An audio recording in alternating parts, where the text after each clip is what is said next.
recebo aqui, tenho a honra de receber a Cioli Cancellier de Olivo. Seja muito bem-vindo aqui ao 11 News na TVT. Carlos Levi, ex-reitor da UFRJ, presentes aqui conosco. A Cioli, que é engenheiro, é muitas coisas, matemático, engenheiro, e o Acioli que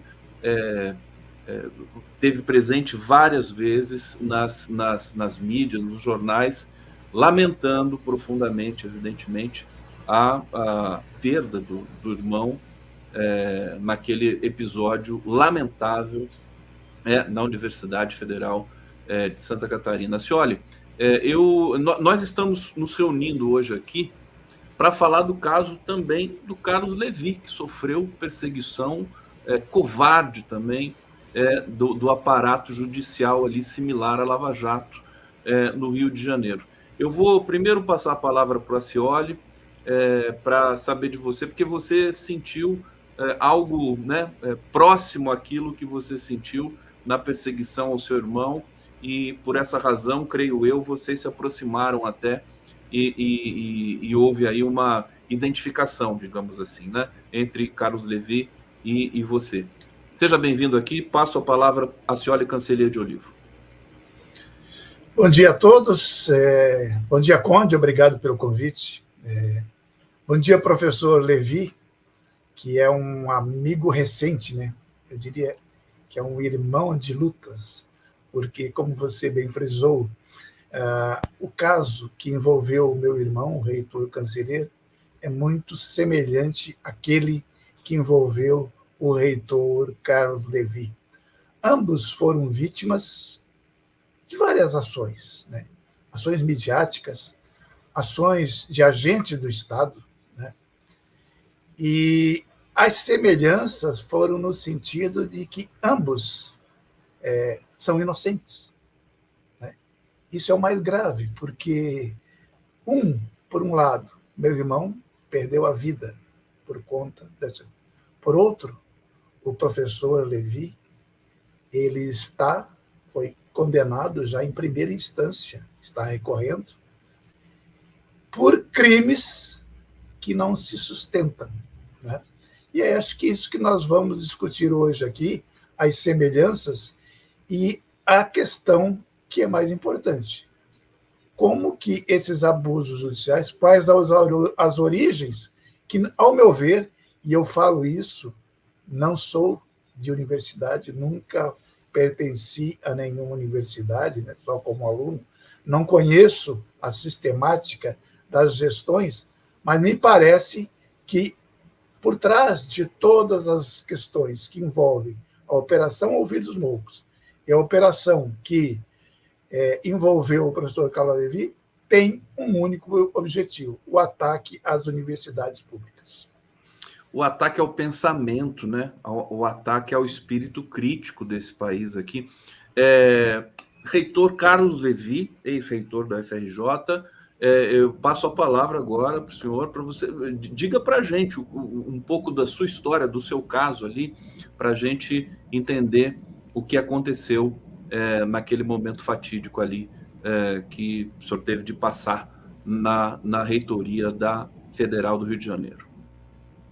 Bom dia, Conde, caro amigo Cancellier, meu livro. Muito obrigado pelo espaço. Estou me ouvindo bem? O som está um pouquinho baixo, aproxima mais o microfone. Vamos ver se melhorou agora. Melhorou. Então, retomando, muito obrigado aí pelo espaço, Conde. Bom dia, comunidade do 11 News. De fato, como o Acioli já fez com a guisa de introdução, existe uma forte semelhança dos nossos casos e de outros que eu vou aproveitar para elencar aqui, para demonstrar que esse é um processo, esse procedimento de ataque às universidades públicas vem de longe e foi se recrudescendo, até se alimentando com as mesmas práticas que a Lava Jato tornou popular, como o uso abusivo da prisão coercitiva, relembrando que primeiro registro assim, mais midiático de operações contra universidades federais remonta ao caso da Universidade de Brasília, com o reitor à época, o Timothy Mulvaney, que teve uma exposição muito grande na mídia, com foco na compra, né, com a denúncia de que houve uma compra de uma cesta de lixo para o apartamento funcional do reitor da Universidade de Brasília, e com um preço que sairia dos padrões, enfim, e que adota, desde dessa época, a prática, o método comum que foi depois repetido em outras universidades, com esse foco de desconstruir a universidade pública, principalmente aquelas que vinham despontando com maior força no cenário acadêmico, no desenvolvimento de pesquisas que garantiram vários avanços na tecnologia nacional, de criminalizar a relação dessas universidades federais com as suas fundações de apoio.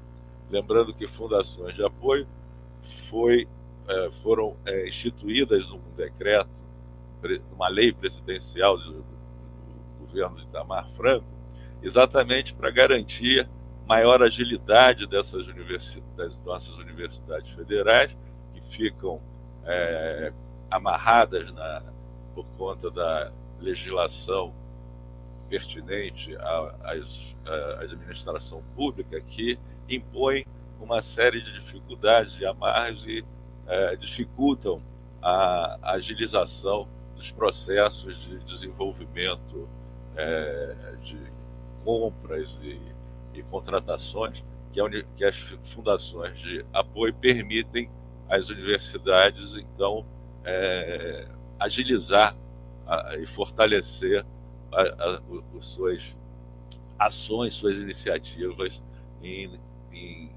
prol do desenvolvimento da pesquisa, do desenvolvimento de tecnologia.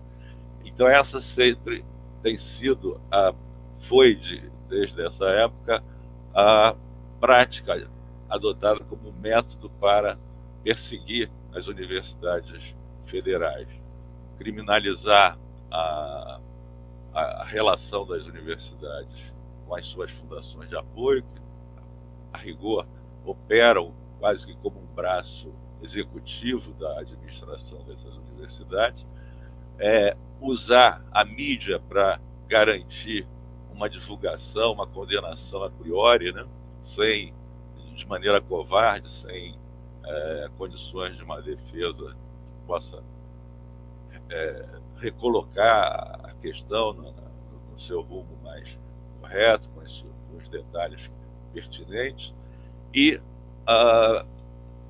se utilizam em geral, de denúncias oriundas do próprio ambiente interno dessas universidades, que, como conhecemos, o ambiente universitário ele é plural, tem disputas, tem desafetos que se desenvolvem, né, ao longo dessas relações, enfim, que acabam trazendo a público notícias, denúncias falsas, incorretas ou incompletas, e essas denúncias acabam sendo apropriadas pelo Ministério Público, que vem dando apoio a essas ações, seja por questões ideológicas, seja por outras motivações, acaba dando origem a ações judiciais, como aconteceu nos nossos casos e de outras universidades federais ao longo desse período recente. Carlos Levi aqui contando para a gente um pouco dessa experiência terrível.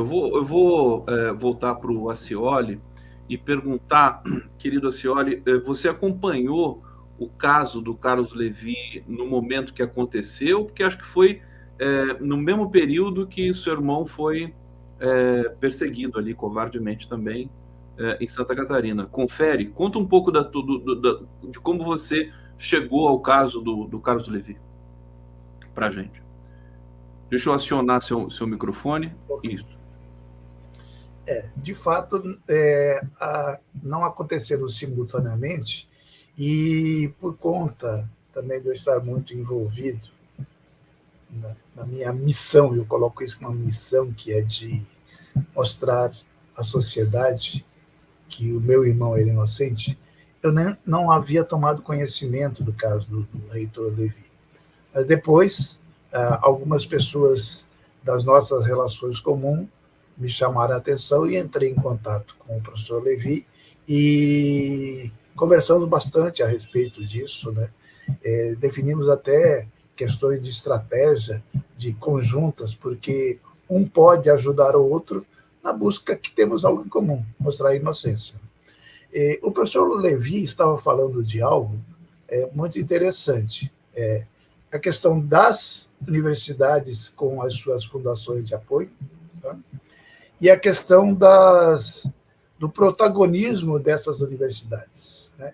Ou seja, as duas universidades, no caso, a Federal de Santa Catarina e a Federal do Rio de Janeiro, foram atacadas não por seus defeitos, né, mas por suas qualidades, pelo seu protagonismo, pela importância que essas duas universidades, a Universidade Federal do Rio de Janeiro, mais com um histórico anterior, já de protagonismo, de importância, e a Federal de Santa Catarina, nos últimos 10 anos, se tornou uma das melhores universidades do país.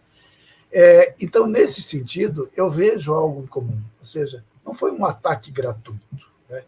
E eu quero até falar aqui algo que é muito interessante. Quando foram divulgados os diálogos nada republicanos entre membros do Ministério Público, né, isso foi bastante divulgado, entre um membro do Ministério Público e a delegada que conduziu o inquérito na Federal de Santa Catarina, antes da Operação Ouvidos Moucos, esse diálogo revelou algo assim que é espantoso. A delegada, então, falava para o membro do Ministério Público, que depois virou deputado, que agora é um ex-deputado, dizendo o seguinte, que havia suspeitas, e eles não tinham provas, mas tinham convicções, né, de que recursos da Universidade Federal de Santa Catarina estavam sendo utilizados para financiar o MST. Veja, será que isso não foi o gatilho que acionou os elementos conservadores, agentes do Estado, do Ministério Público, da Polícia Federal, para acolher uma denúncia vazia vinda dentro da própria universidade? No caso da Federal de Santa Catarina, um corregedor, que ele tinha um histórico de animosidade com o reitor Cancelheiro, né?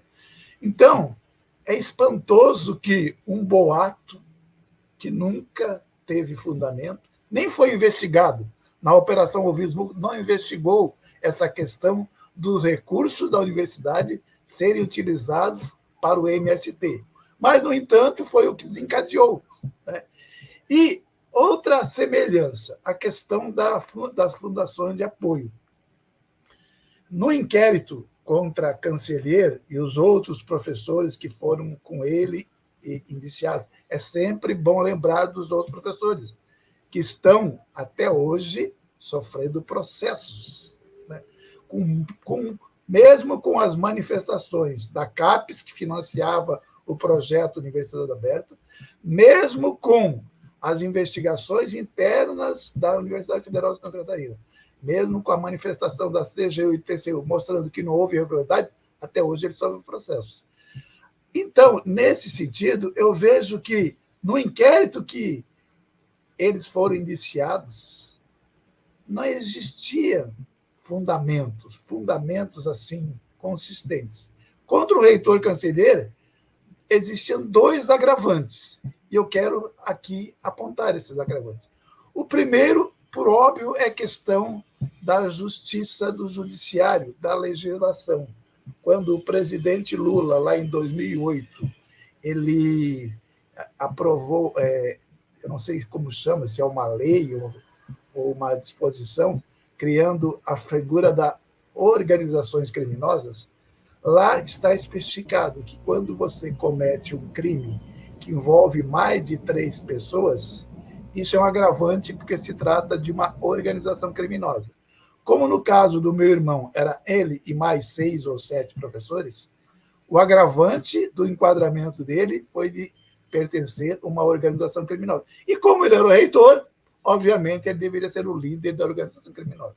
O segundo agravante é que quando o reitor Cancellier viu os recursos da CAPES, que financiava a Universidade Aberta, serem sustados, ele foi a Brasília conversar com o presidente da CAPES, professor Abílio Baeta Neves, à época presidente, e mostrou que os recursos tinham sido sustados.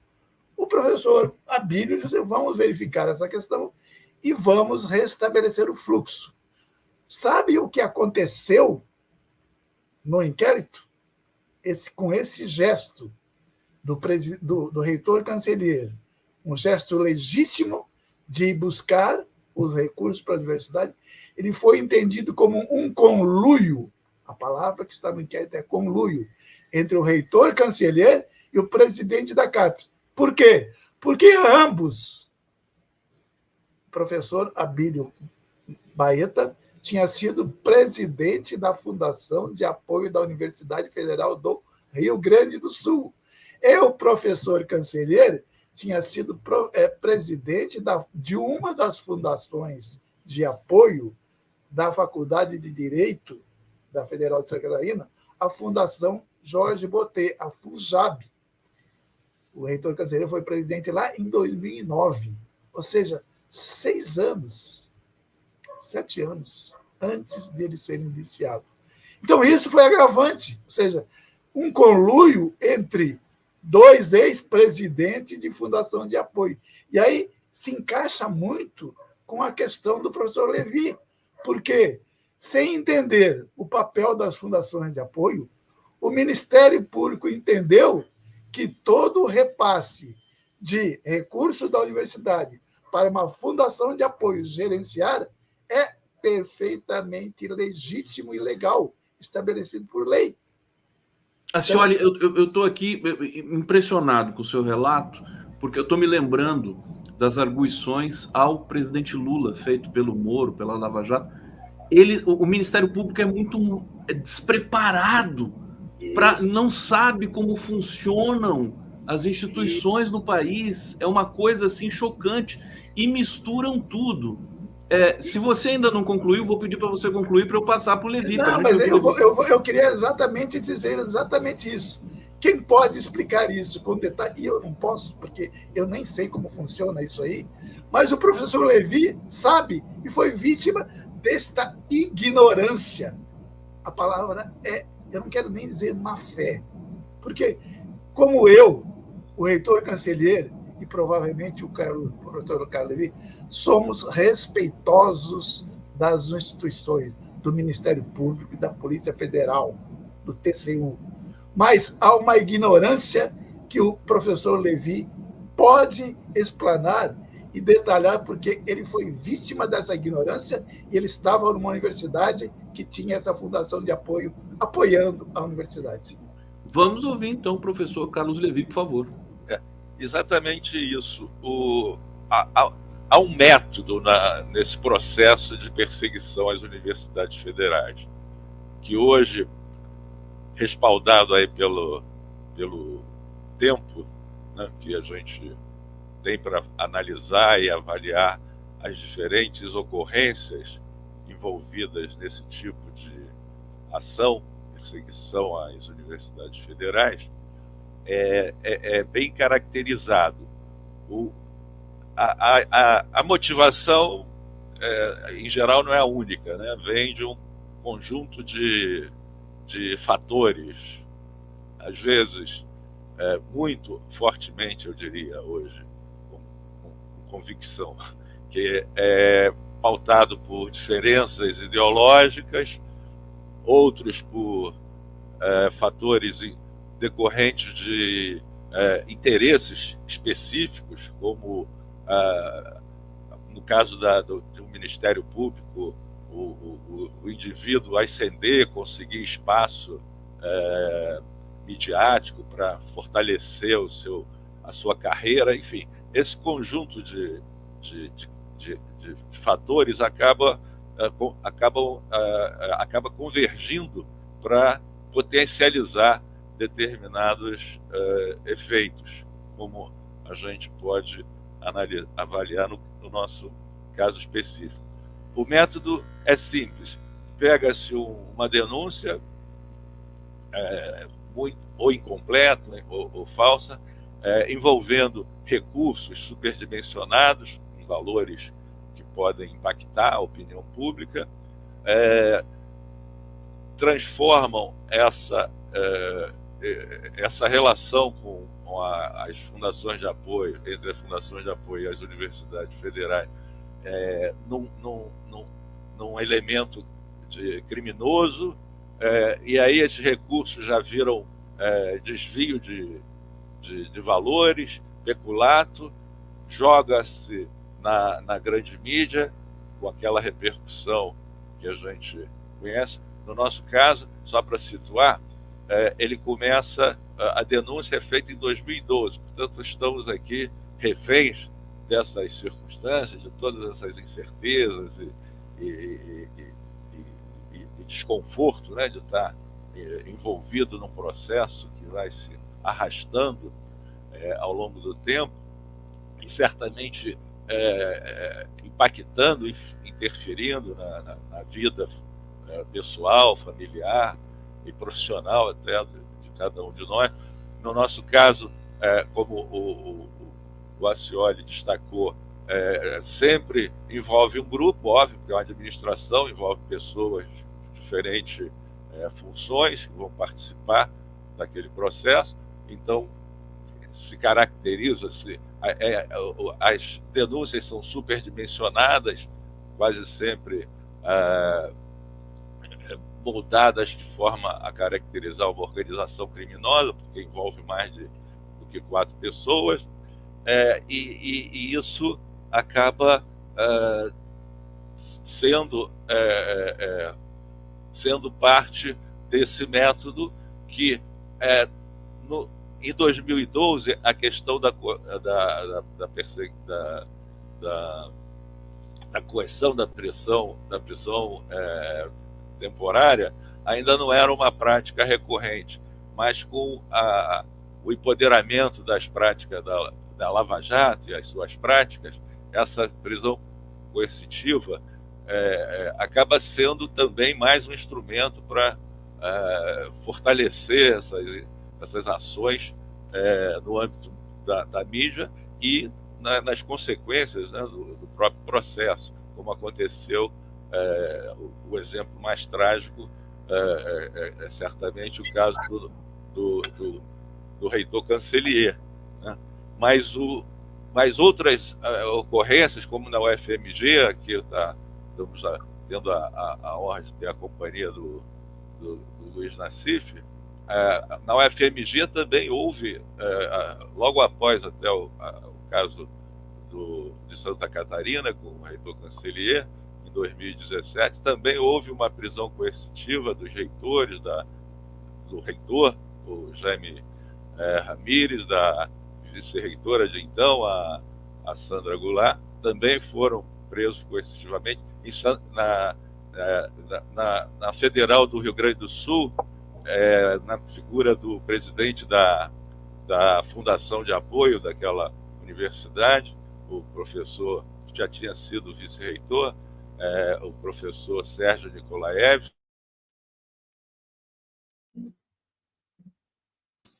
Tivemos aqui uma pausa no sinal do Levi, provavelmente porque alguém ligou para ele. Vamos torcer ele restabelecer aqui a conexão. Quando o Nassif chega aqui para conversar conosco, e eu sei que o Nassif é um super interessado nesse tema, fez vários eventos, né, Nassif? E Isso. você é mais do que necessário nesse debate aqui. Passo a palavra para você enquanto o Levi se restabelece aqui. Bom, então um abraço, Conde, Acioli, Levi. Antes do caso Acioli, teve esse caso da Universidade Federal do Rio de Janeiro, aí uma procuradora da República que moveu uma perseguição cretina mesmo. Eles pegavam até contratação de bufês, uma coisa assim, para tentar transformar em corrupção. Em Minas Gerais, eles só não prenderam a Heloísa Stalin, que é uma baita de uma historiadora. Por acaso, o caso de Minas Gerais eu acompanhei mais de perto, porque houve a inauguração do museu, de um dos museus, lá, acho que o museu destinado a celebrar, a relembrar aí o período da ditadura. E a Eugênia, minha esposa, foi representando o Ministério Público lá. E era interessante que era uma casa antiga que você precisava erguer um edifício em cima. E no meio do caminho perceberam que a casa, as fundações eram incompatíveis aí com o edifício. Então tiveram que fazer um adendo, uma coisa assim. Mas na época já havia uma disputa, porque a CGU queria ocupar parte do prédio, que é coisa típica de Brasília, né? Brasília, o primeiro passo de algum departamento para ganhar poder é ter espaço. A própria TV Brasil, quando foi criada lá, a primeira coisa que fizeram com as verbas foi montar um baita do espaço lá, né? Então, em Minas... E o que acontece? Você tem nas universidades uma burocracia enorme, é enorme. Eu tenho um primo que é físico, agora aposentado da UFMG. Ele uma vez foi para um congresso e vieram 2 passagens para ele. Daí ele queria ir mais cedo no congresso e tinha uma promoção da companhia aérea, então ele comprou com o dinheiro dele. Depois ele precisava devolver a passagem que ele não utilizava para a universidade. Foi um terror, um terror. E no caso aí voltando aí o Levi, no caso do Rio de Janeiro, do seu antecessor também lá, eu acompanhei de perto. Foi um período terrível. Eu sempre falo que o pior período macartista brasileiro não foi no bolsonarismo. O bolsonarismo explicitou isso aí, então deixou o pessoal com mais prurido. Foi o período anterior. E nós tivemos na Universidade Federal do Rio de Janeiro aquelas denúncias malucas. Tivemos lá o Reinaldo Azevedo denunciando o Colégio Pedro II por subversão, porque os estudantes faziam discussões públicas. E tivemos um episódio pior de todos, aí quando um procurador eleitoral, esqueci o nome dele agora aí, depois foi afastado, ele articulou via WhatsApp com uns 9 ou 10 juízes eleitorais a invasão das universidades na véspera das eleições de 2018, a pretexto de coibir a atuação subversiva. 18 universidades, 10 universidades invadiram, a polícia militar. Aliás, a única vantagem dessa última atitude foi que o Supremo começou a acordar para o clima que se instalava, né? E a universidade virou... E cá para nós, quando você vê no final do bolsonarismo, um dos focos de resistência da civilização brasileira foram as universidades. Então, todas aquelas críticas que se podia ter antes, a burocracia e tudo, foi por água abaixo quando se percebeu que resistiram bravamente, e com aquelas acusações malucas, plantação de maconha, de... Deus... As acusações foram as mais exóticas e extravagantes possíveis.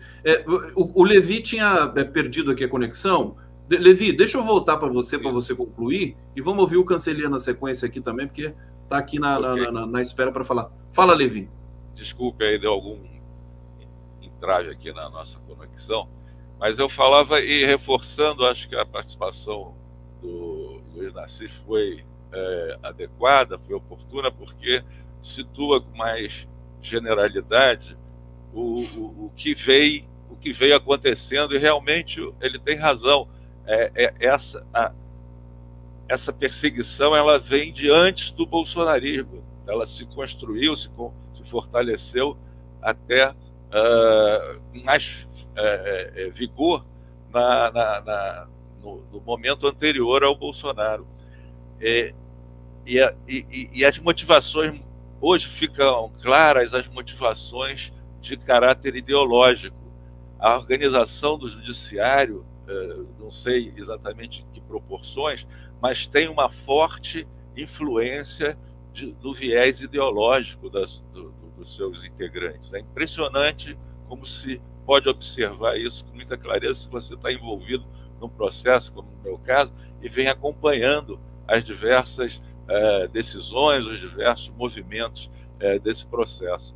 Para se ter uma ideia, o que aconteceu na nossa universidade, na Federal do Rio de Janeiro, foi a partir de uma negociação bastante favorável para a universidade, do reitor à época, não foi nem iniciativa minha, ainda era o professor Aloysio Teixeira, uma figura que bem conhecida, o Nassif o conheceu bem, que tinha uma atuação a nível nacional já, com uma grande história na vida política nacional.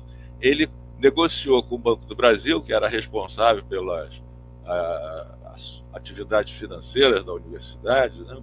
Inclusive a folha de pagamento dos nossos servidores, uma contrapartida em valores que foram negociados, e isso chegou através de uma negociação intensa para demonstrar os ganhos que o Banco do Brasil aferia com essa relação, se chegou a um valor bastante significativo de 42 milhões de reais distribuídos ao longo de 5 anos. Isso aconteceu já em 2006, quando esse contrato é firmado, e a época, então, era a gestão do reitor que me antecedeu, que foi o professor Aloysio Teixeira. Esse contrato, então, de grande interesse para a universidade, permitiu, inclusive, que se construísse um restaurante universitário, que era uma demanda antiga dos alunos, da comunidade da nossa universidade. Se conseguiu recursos para viabilizar uma série bastante grande de projetos e iniciativas de interesse que beneficiaram a comunidade da UFRJ, da nossa universidade.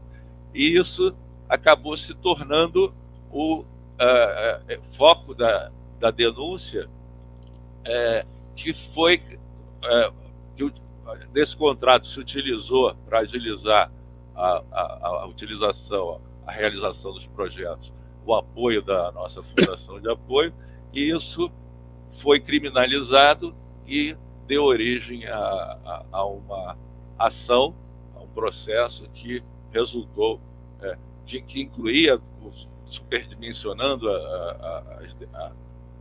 Ministério Público superdimensionou o impacto das denúncias, criando acusações do tipo desvio de recursos da ordem de 43 milhões para uma instituição privada. A instituição privada era a nossa Banco do Brasil. De Apoio. Não, era a nossa Fundação de Apoio, como receptora e gerenciadora desses recursos, que era uma prática comum, ainda hoje se faz isso. É bastante comum esse tipo de apoio. É para isso que as fundações de apoio foram instituídas. Então, felizmente, na sentença de primeira instância, todas as denúncias foram refutadas, e o juízo de primeira instância se apegou a uma coisa absolutamente absurda, que foi o pagamento de da taxa de administração, que é comum, né, colhida para que as fundações de apoio pudessem exercer as suas atividades. Isso é que foi criminalizado e resultou nessa sentença. E Levi, só para completar, pode concluir.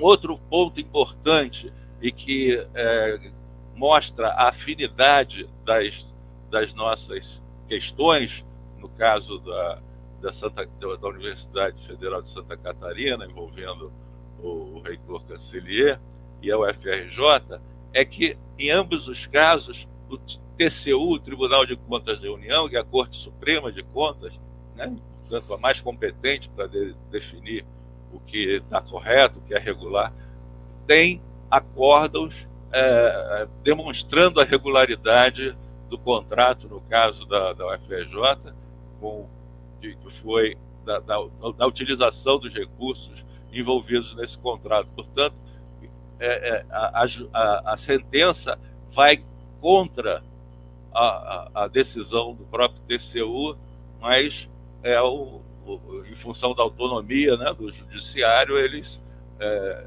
promovem e dão sequência a essa decisão. Então, estamos agora no âmbito da segunda instância tentando reverter essa sentença.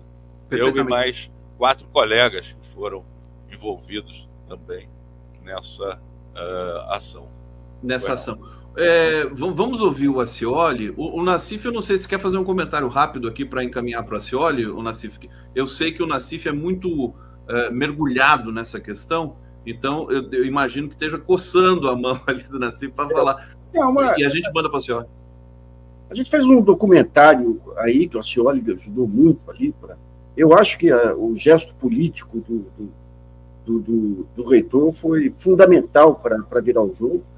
O que me causou um profundo espanto foi que a imprensa levou um mês para começar a cobrir. Mas algo que me assustou muito, Acioli, foi na fase inicial, a cobertura da imprensa. A televisão da Universidade Federal de Santa Catarina tem embarcado naquele sensacionalismo ali, barato, alimentado pela delegada Érica Merena, cujo nome não será esquecido jamais. Acioli, deixa eu ligar aqui o seu microfone. Pode acionar seu microfone, querido? Aí. Exatamente. O Luiz Nassif aponta algo assim muito importante. O senador Wedekind, quando ele fez o elogio fúnebre do meu irmão, lá no centro de eventos, ele falou que muitas mãos empurraram o reitor daquele 7º andar. A imprensa foi uma das principais, obviamente, né? Porque o reitor ele foi exposto desde o primeiro instante da sua prisão, no dia 14 de setembro de 2017, a um linchamento público, né? Por quê? Todos os portais, os grandes órgãos de imprensa, revistas, jornais, apontaram o reitor como líder de uma organização criminosa que desviou 80 milhões de reais da Universidade de Santa Catarina. Contra isso, não há defesa, né? A pessoa passa a ser marcada. Eu lembro que o professor Carlos Levi passou por algo semelhante. Ele foi objeto de uma matéria do Fantástico, mostrando que o professor Levi, não sei se as palavras foram as mesmas, era o líder dessa organização criminosa que desviou 40 milhões lá da Universidade Federal do Rio de Janeiro. Então, a imprensa tem esse papel. No entanto, houve, claro, depois a partir do artigo do Hélio Gaspari, houve uma conscientização da imprensa que deveria investigar. E teve o livro do Paulo Marcum, importante para esclarecer, teve o documentário feito pelo pessoal do Luiz Nassif, do GGN, Levaram o Reitor, e muita matéria da própria Veja, que mostraram que não era exatamente aquilo que a imprensa, naquele momento, agiu como relações públicas da Polícia Federal. Então, de lá para cá, são 6 anos que nós estamos lutando, né? A imprensa já mudou a uma cobertura. Estamos aqui falando com um ex-reitor, né? Com um jornalista que certamente já tem uma posição mostrando os absurdos que foram esses 2 processos, e como os outros. Mas eu vejo assim, recentemente eu fui convidado pela Escola de Magistrados do Rio de Janeiro.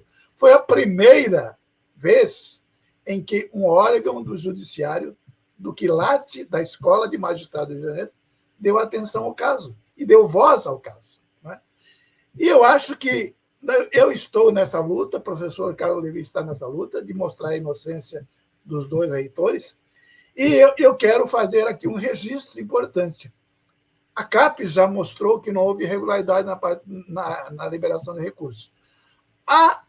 O TCU e a CEJU já mostraram que não houve irregularidade. A universidade mostrou nas auditorias internas que não houve irregularidades naquelas operações, na Operação Vírus Novos.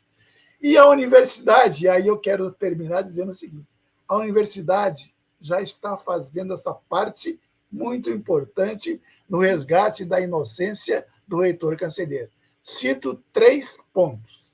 O primeiro, o Centro de Eventos e Cultura da Universidade Federal de Santa Catarina, onde o reitor foi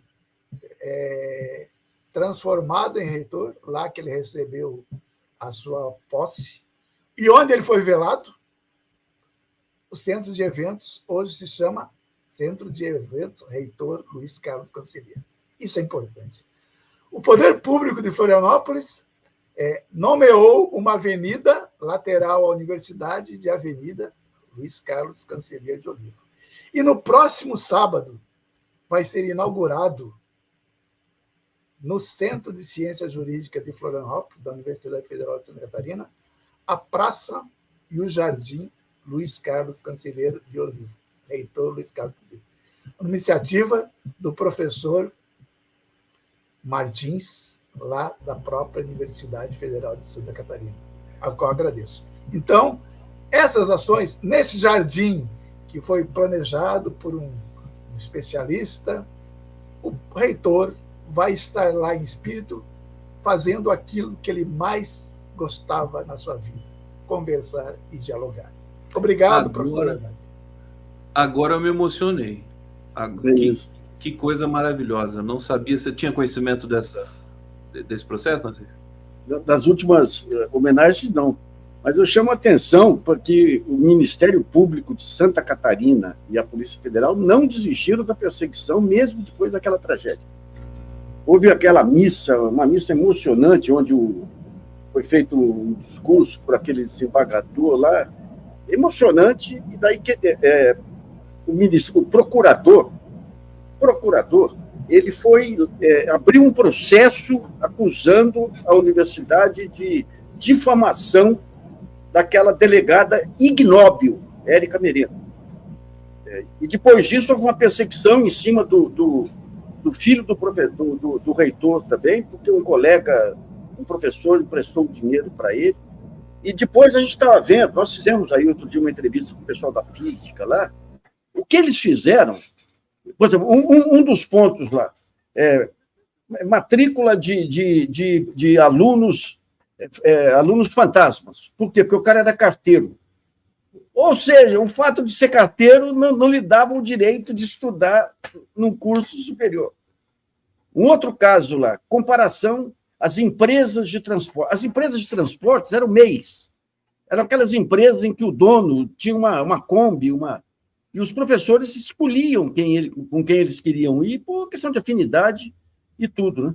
Daí eles compararam duas viagens para a mesma cidade com valores diferentes. Só que numa das viagens o motorista dormiu lá e voltou no dia seguinte, na outra foi ida e volta. Ou seja, qualquer coisinha que eles pegavam, qualquer coisinha já era motivo para criminalização. Olha, esse clima de macartismo aí, sabendo que qualquer besteira virava manchete na imprensa. Né? Será que esse clima acabou? Será que ele continua? E eu queria passar para o Levi, perguntando para ele também como é que está a situação do processo, quer dizer, segunda instância agora, como é que estão, o que você pode dizer para a gente, né? Para a gente acompanhar teu caso. Pois não. Primeiro, o comentário, a percepção que eu tenho no momento é que, pelo menos, esse movimento mais forte de perseguição atenuou. Mas contra as universidades federais, desde sempre, houve uma perseguição bastante orgânica, né? Eu me lembro que sempre que se aproximavam a época dos concursos de acesso, né, para as universidades federais, a mídia vinha com uma campanha típica, né, mostrando as mazelas, as dificuldades, os prédios mal manutenção precária, criando um clima desfavorável, negativo para a imagem das nossas universidades federais. Eu acho que isso foi se agudizando, se desenvolvendo esse processo macartista que o Luiz Nassif fez menção de maneira bastante própria, mas hoje a sensação que eu tenho é que houve uma atenuação, mas as consequências, os processos, né, que foram originários desse período continuam aí, e no meu caso eu fui então condenado em primeira instância. A denúncia é acolhida em 2012 e 2019, portanto um período longo de tempo, um intervalo. Saiu a denúncia, foi proclamada a sentença de primeira instância, onde a única acusação foi a que eu teria permitido a cobrança da taxa de administração da FUSB, né, da nossa Fundação de Apoio, de 5%, uma prática comum, né, ainda hoje praticada. Aliás, não poderia ser diferente, para a FUSB, as fundações de apoio, né, tem que cobrar, ressarcir os seus custos de alguma maneira, e isso me foi colocado como uma irregularidade passível de condenação. Então, estamos agora em fase do julgamento do recurso de primeira instância. Estou preocupado, porque na segunda instância o clima que me parecia mais adequado, mais próprio para dirimir certas questões, não está se mostrando assim também muito receptivo, e acho que por isso, mais do que nunca, é importante nos mantermos alertas e dispostos a enfrentar essa nova batalha. Deixa eu contar uma historinha do Tribunal de Justiça do Rio de Janeiro. A senhora falou da escola de magistratura lá. Efetivamente, eles fazem um trabalho excepcional, ainda mais sendo do Tribunal de Justiça do Rio de Janeiro. Eu escrevi um artigo com críticas a Luiz Sveiter, que é o grande líder do Tribunal de Justiça do Rio de Janeiro. Logo depois, um desembargador, Gelfeder, que tinha sido colocado no tribunal pelo próprio Sveiter, me condenou a R$100 mil por difamar Eduardo Cunha. Daí vocês têm uma ideia.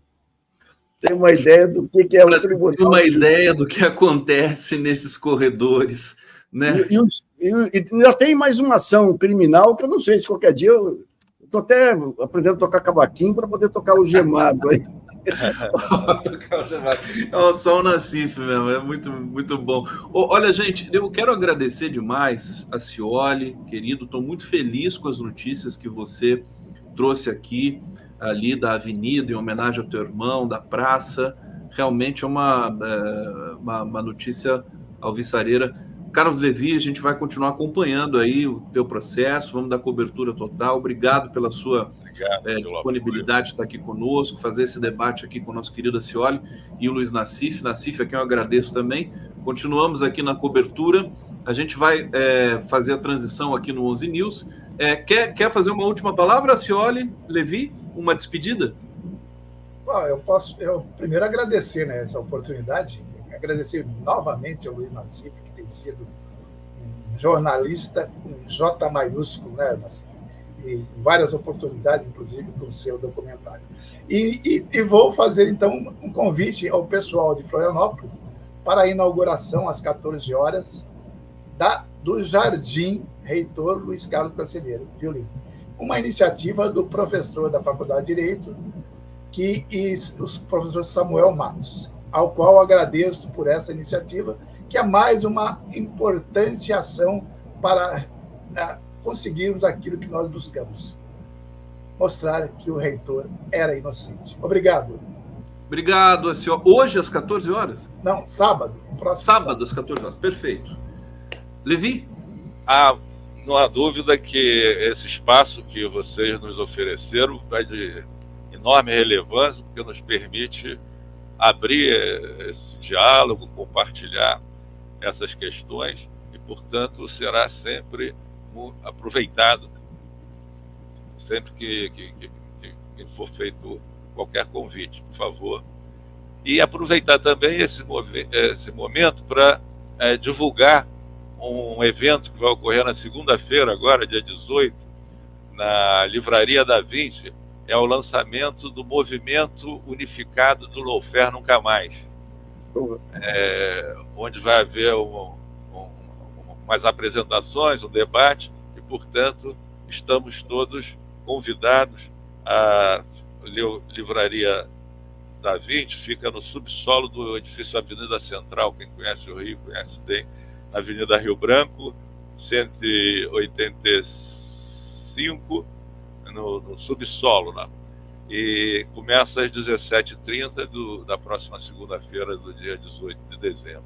Então, quem puder prestigiar, participar e aproveitar para se informar mais sobre essas questões, essas e outras, e deixar meu abraço ao querido Acioli pela parceria, pelas palavras de apoio, e dizer que estamos juntos, envolvidos, disponíveis para enfrentarmos sempre que possível, oferecendo todo o meu apoio e solidariedade para a gente resgatar a memória do reitor Cancelliere.